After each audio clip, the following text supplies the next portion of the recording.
स्वागत है एक बार फिर से आपका। हम लोग आज बातचीत कर रहे हैं नई पेंशन और पुरानी पेंशन के बीच में जो एक विवाद से स्थिति है, चर्चा इसमें चल रही है, इसी को समझने की कोशिश करते हैं। मेरे पास कुल अब सर 10 मिनट हैं, तो निवेदन ये है कि बहुत छोटे छोटे जवाब दीजिएगा। अभय दुबे जी आपके पास आता हूँ, बताइए सर।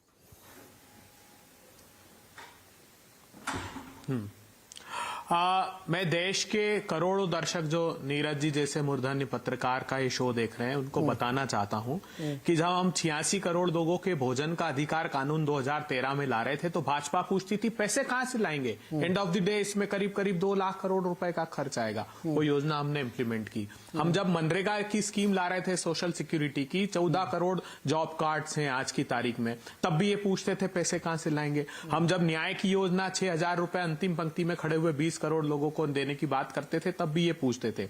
अभी हर्ष गोयनका जी ट्वीट कर रहे हैं 2018 से, देश के लोगों ध्यान दीजिए, वो कह रहे हैं कि public money being stolen through 80-90% hair cuts in NCLTs. मतलब वो ये कह रहे हैं कि 8-8 हजार करोड़ की कंपनी 300-300 करोड़ में सेटल कर रहे हैं, तो 5.5 लाख करोड़ रुपए उन धन्ना सेठों के लिए है जो हिंदुस्तान का लूटने में लगे। 10 लाख करोड़ रुपए राइट ऑफ करने के लिए हैं, लेकिन वो लोग जो देश की सेवा में लगे, जो कर्मचारी, उनके लिए पैसा नहीं है। आपने सेना के साथ भी कुठाराघात किया, अग्निवीर योजना लाकर सैनिकों की भी पेंशन आपने कहा कि अब हम पेंशन उनको नहीं देंगे, तो साहब आपके सांसद, आपके विधायक, आपके नेता ओल्ड पेंशन स्कीम को लेते रहे। और जो ये देश की सेवा में लगे हैं, इन लोगों के लिए कहते हैं कि नहीं हमारे हम कोई प्रावधान नहीं करना। देखकर देश के लोगों समझ लीजिए, आज भी 2005 के बाद से ये पुरानी पेंशन स्कीम ओपीएस लागू है। राज्य सरकारें इन पर काम कर रही है। वेस्ट बंगाल ने और त्रिपुरा ने इसको त्यागा नहीं है, ये राज्यों का अधिकार है।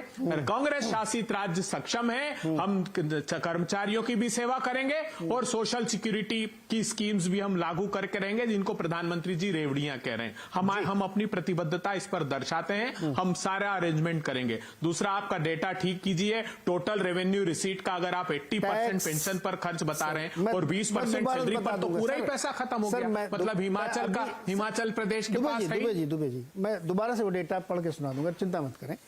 अग्रवाल जी, ऐसा एक चीज मैं रिस्पेक्टफुली कहना चाहता हूँ, यार हम लोग भी देश सेवा कर रहे हैं यार, ऐसा नहीं है कि हम लोग काम नहीं करते हैं ना। ये मत बोले कि खाली सरकारी कर्मचारी देश सेवा कर रहा है, हम भी कर रहे हैं। हाँ, आपकी एक बात सही, वो एमपी एमएलए की ओल्ड पेंशन क्यों चल रही है, उसको भी नहीं मिलाओ ना भाई, अगर चल रही है तो। गोपाल जी, राजनीतिक मसला है, दीजिए जवाब। देखिए, पहली बात यह है कि जो है रिफॉर्म्स, जिस तरह से सोशल वेलफेयर की प्रधानमंत्री मोदी जी के अंतर्गत काम हुआ है, जिस तरह से 90 करोड़ लोगों को राशन निशुल्क रूप से कोविड के बाद मिला है, जिस तरह से प्रधानमंत्री किसान सम्मान निधि में पैसा मिला है, जो समाज के गरीब और पिछड़े वर्ग के, गरीब और रूरल सेक्टर में है, जिस तरह से डायरेक्ट बेनिफिट ट्रांसफर के द्वारा पैसा पहुंचाने का जो टेक्नोलॉजिकल ड्रिवन जो मैकेनिज्म किया है प्रधानमंत्री मोदी जी ने, उसका असर हम अर्थव्यवस्था को मजबूती से उसके सोशल वेलफेयर के स्कीम के अंतर्गत हम देखते हैं। आज हमारा जो डिजिटल आउटरीच के अनुसार जिस तरह से सब लोगों के पास पैसा सोशल वेलफेयर का बिना किसी लीकेज के कांग्रेस के टाइम के हिसाब से, उसके हिसाब से बदलते देखें तो 100%, 95-99%, 100% पैसा जिसके लिए टारगेटेड बेनिफिट के द्वारा जा रहा है, और ये वर्ल्ड इसको एक्सेप्ट कर रहा है। दूसरी बात है कि आर्थिक रिफॉर्म्स, अगर हम अर्थव्यवस्था को मजबूत नहीं करेंगे, ये कुछ भी कहते रहे अभय जी, लोग अग्रवाल जी, चुनाव में मुद्दा बन जाएगा सर, ये सब कठिन कठिन बातें जो आप हमको समझा रहे हैं ना, कौन समझेगा।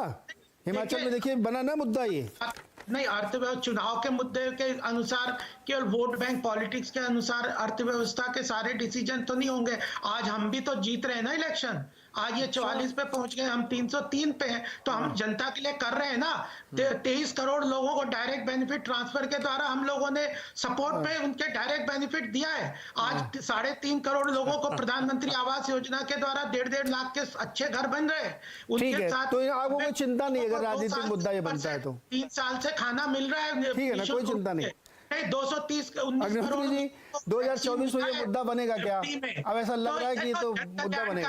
नहीं, ये तो देखिए नीरज जी, ये तो है कि आप किस माध्यम से जनता का वेलफेयर करना चाहते हैं। एक अर्थव्यवस्था के अनुसार मजबूत तरीके से करना जी, चाहते जी, हैं, जी, जी। या इनकी तरह बेवकूफ बना के उनको लूटने लीकेजेस के थ्रू काम करना चाहते हैं। यूपीए जी। में क्या होता था, राजीव गांधी ने क्या था 1 रुपया देते 85% इनके लोग खा जाते थे। जी sir. Agnihotri ji, sir unmute करिए, अनम्यूट अभी करिए तो सर। 100% धन्ना सेठों को जा रहा है साहब।